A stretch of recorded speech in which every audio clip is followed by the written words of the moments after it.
जय हिंद दोस्तों। आदिकाल पर आज हमारी यह 7वीं क्लास है। आज हम प्रश्न क्रमांक 51 से लेकर 62 तक के प्रश्नों को पढ़ेंगे और आज आदिकाल का यह टॉपिक हमारा लगभग समाप्त हो चुका है, आज समाप्त हो जाएगा। देखते हैं दोस्तों आज का प्रश्न, इनमें से किसके रचनाकार जगनिक हैं? इनमें से किसके रचनाकार जगनिक हैं? तो दोस्तों इसका सही आंसर क्या होगा? इसका सही आंसर होगा सी, परमाल रासो। परमाल रासो की रचना जगनिक ने की थी। किसने की थी? जगनिक ने। और यह परमाल रासो कब लिखा गया था? 13वीं सदी में। कब लिखा गया था? 13वीं सदी में लिखा गया था। और इसमें इसमें महोबा के राजा परमाल, परमाल कहाँ के राजा थे? महोबा के। महोबा के राजा थे परमाल। परमाल महोबा के राजा। इनके दो सैनिक थे, वीर सैनिक। एक का नाम था आला। एक सैनिक का नाम था आला और दूसरा था उदल।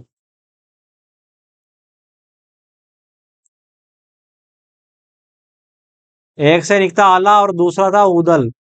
उदल को उदय सिंह के नाम से भी जानते हैं। उदय सिंह के नाम से भी जानते हैं। दोस्तों परमाल रासो का एक नाम आलाखंड भी है। क्या? आलाखंड।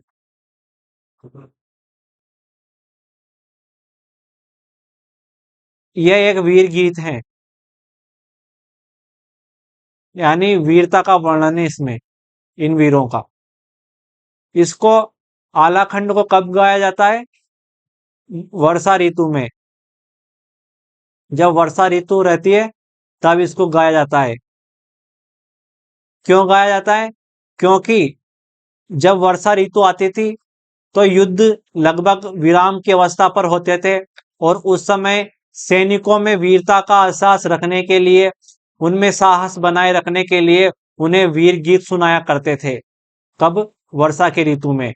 और यह आलाखंड सैनिकों को सुनाया जाता था वर्षा की ऋतु में, जिससे सैनिकों में साहस बना रहे, उनकी ऊर्जा बनी रहे। इस कारण इसे वर्षा ऋतु में गाया जाता है।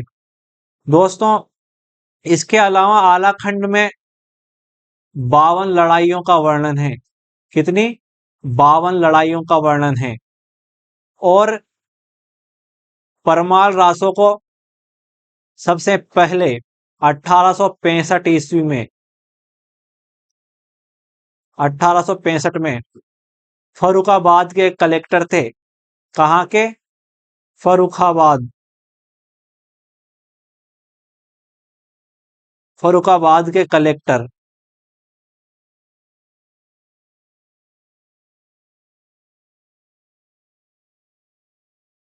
फर्रुखाबाद के कलेक्टर, इनका क्या नाम था? इनका नाम था चार्ल्स इलियट। Charles Elliot.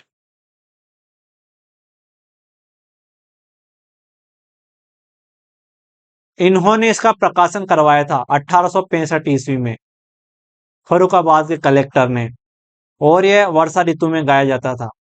इसके बाद अगला प्रश्न देखते हैं, रासों की उत्पत्ति। रासव से रासव से रासों की उत्पत्ति किसने मानी? रासों की उत्पत्ति रासव से। इसका सही आंसर होगा सी, रामस्वरूप चतुर्वेदी। रामस्वरूप चतुर्वेदी ने रासों की उत्पत्ति रासव से मानी है। दोस्तों अगला प्रश्न देखते हैं, जयानक कृत। जयानक कृत पृथ्वीराज विजय। तो पृथ्वीराज विजय विजय किसने लिखा? जयानक ने।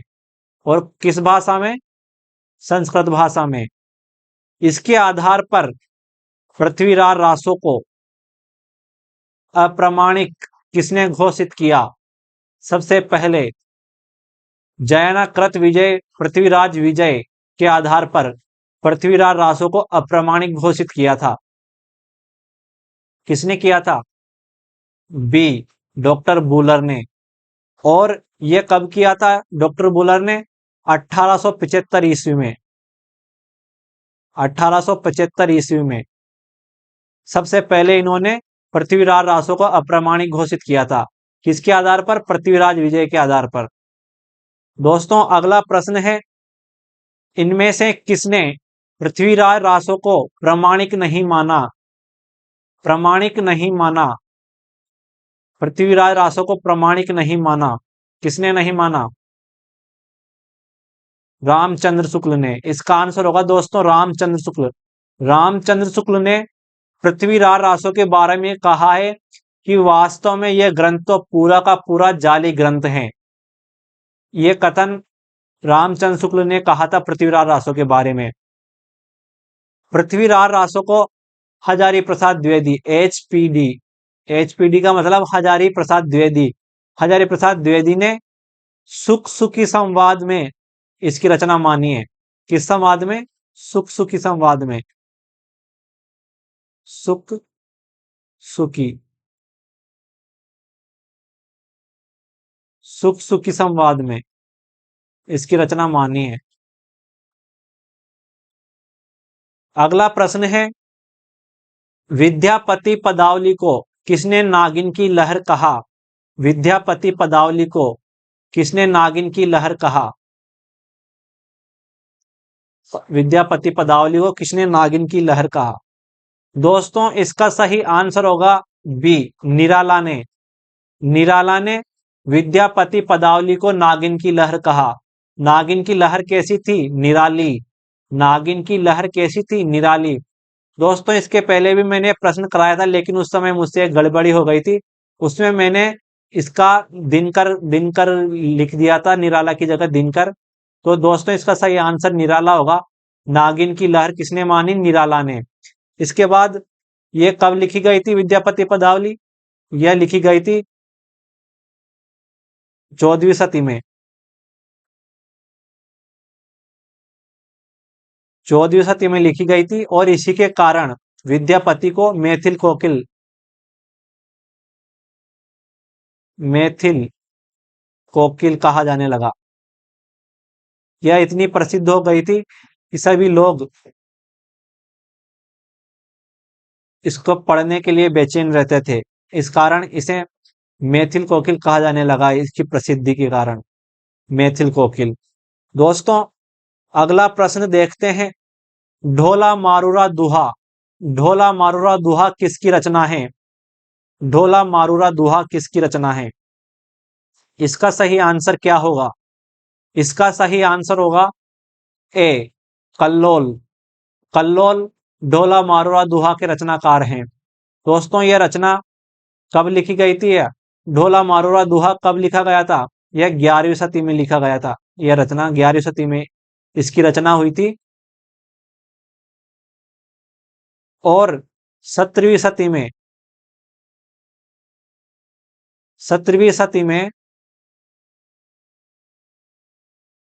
कुशल राय नामक कवि ने, कुशल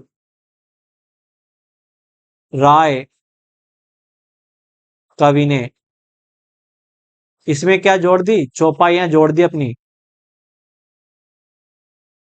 इसमें चौपाई जोड़ दी। पहले केवल दोहा में, दोहे में, पहले दोहा में था, इसमें केवल दोहे थे, लेकिन 17वीं शताब्दी में कुशल राय कवि ने चौपाई जोड़ दी इसमें। अगला प्रश्न है दोस्तों, खड़ी बोली हिंदी का प्रथम कवि किसे माना जाता है? खड़ी बोली हिंदी का प्रथम कवि, खड़ी बोली हिंदी का प्रथम कवि, खड़ी बोली हिंदी का प्रथम कवि। इसका सही आंसर क्या होगा? इसका सही आंसर होगा दोस्तों ए, अमीर खुसरो को खड़ी बोली हिंदी का प्रथम कवि माना जाता है। अमीर खुसरो को। अमीर खुसरो का वास्तविक नाम क्या था? अमीर खुसरो का वास्तविक नाम अबुल हसन था। अबुल हसन, अबुल हसन, अबुल हसन इसका वास्तविक नाम था। और इनके गुरु का नाम क्या था? इनके गुरु का नाम था निजामुद्दीन औलिया।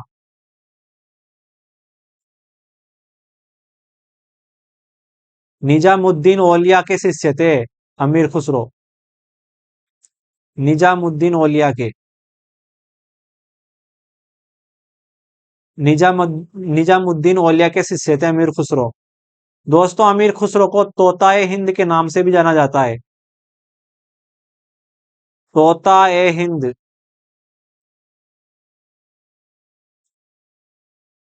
तोताए हिंदी। और ये नाम किसने दिया था? अलाउद्दीन खिलजी ने।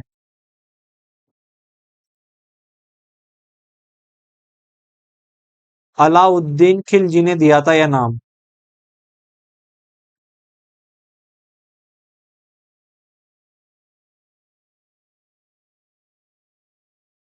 अलाउद्दीन खिलजी ने इन्हें तोताए हिंदी का नाम दिया था।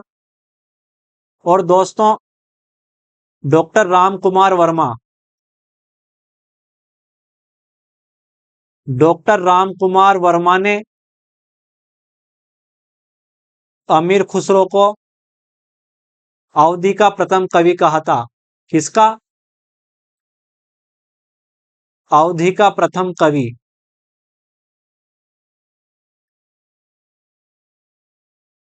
अवधि का प्रथम कवि किसने कहा था? डॉक्टर राम कुमार वर्मा ने।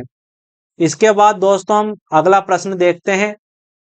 हिंदी में कृष्ण गीति परंपरा का प्रवर्तक किसे माना जाता है? कृष्ण गीति परंपरा का प्रवर्तक हिंदी में। इसका सही आंसर इसका सही आंसर होगा दोस्तों डी, विद्यापति को। विद्यापति का समय क्या था? 1360 के आसपास। 1360 के आसपास इसका समय था, 1360 ईस्वी के आसपास। दोस्तों ये शैव संप्रदाय से संबंध जुड़े थे। कौन से संप्रदाय से? शैव संप्रदाय से। शैव संप्रदाय। शैव संप्रदाय से ये जुड़े थे। अगला प्रश्न है, कूलय माला कहा। कूलय माला कहा किसकी रचना है? कूलय माला कहा किसकी रचना है? इसका सही आंसर क्या होगा? इसका सही आंसर होगा दोस्तों डी, उद्यतन सूरी। उद्यतन सूरी ने 9वीं सदी के आसपास, कौन कौन सी सदी के आसपास? 9वीं सदी के आसपास इसकी रचना की थी। 9वीं सदी के आसपास। दोस्तों इसे इस तरह याद करेंगे, माला। माला तन में पहनते हैं। कहां पर? तन में। माला तन में पहनते हैं। अगला प्रश्न देखते हैं। हिंदी में नक्सिक नक्सिक वर्णन की परंपरा का आरंभ किस रचना से माना जाता है? नक्सिक की परंपरा का वर्णन, नक्सिक की परंपरा किस रचना से हिंदी में शुरू मानी जाती है? इसका सही आंसर क्या होगा? इसका सही आंसर होगा दोस्तों बी, बी, राहुल वेल। राहुल वेल से हिंदी में नक्सिक परंपरा का आरंभ माना जाता है। राहुल वेल, राहुल वेल 10वीं सदी में लिखी गई थी। 10वीं सदी में।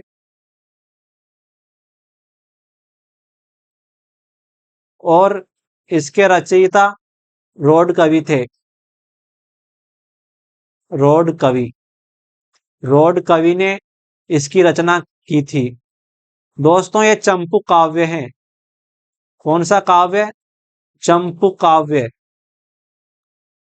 चंपू काव्य क्या होता है? दोस्तों जिस काव्य की कथा गद्य प्लस पद्य दोनों के माध्यम से लिखी जाती है उसे चंपू काव्य कहते हैं। अगला प्रश्न है, उक्ति व्यक्ति प्रकरण किसकी रचना है? उक्ति व्यक्ति प्रकरण किसकी रचना है? उक्ति व्यक्ति प्रकरण किसकी रचना है? इसका सही आंसर क्या होगा? इसका सही आंसर होगा दोस्तों ए, दामोदर शर्मा। दामोदर शर्मा ने इसकी रचना की थी। और कब लिखी गई थी ये? 12वीं सदी में। 12वीं सदी में इसकी रचना हुई थी। 12वीं सदी में इसकी रचना हुई थी। दोस्तों यह व्याकरण का ग्रंथ है। किसका ग्रंथ है? व्याकरण का। इसे याद रखना, यह मोस्ट है, व्याकरण का ग्रंथ है। अगला प्रश्न देखते हैं दोस्तों, वर्ण रत्नाकर किसकी रचना है? वर्ण रत्नाकर किसकी रचना है? इसका सही आंसर क्या होगा? इसका सही आंसर होगा दोस्तों बी, ज्योतिश्वर ठाकुर। ज्योतिश्वर ठाकुर ने इसकी रचना की थी। कब की थी इसकी रचना? 14वीं सदी के आसपास इसकी रचना की थी दोस्तों। और इसका संपादन किसने किया था? इसका संपादन किया था सुनीति कुमार चटर्जी। सुनीति कुमार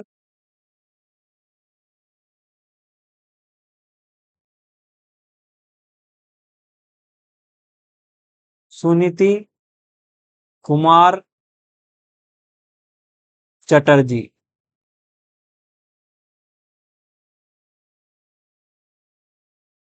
सुनीति कुमार चटर्जी ने इसका संपादन किया था। दोस्तों ये थे आज के प्रश्न। अगर क्लास अच्छी लगी हो आपको तो कमेंट जरूर करना और वीडियो को लाइक करना। और जो बच्चे नेट जेआरएफ की तैयारी कर रहे हैं उस तक इस क्लास को शेयर करना। दोस्तों आदिकाल पर लगभग हमारा समाप्ति की तरफ चल रहा है आदिकाल। इस पर एक दो और क्लास होगी, वरना कल से हम भक्ति काल की शुरुआत कर रहे हैं। बाकी जो बचा खुचा है उसको अलग वीडियोस में बाद में जोड़ दूंगा, मैं आपको भेज दूंगा। आज के लिए इतना ही।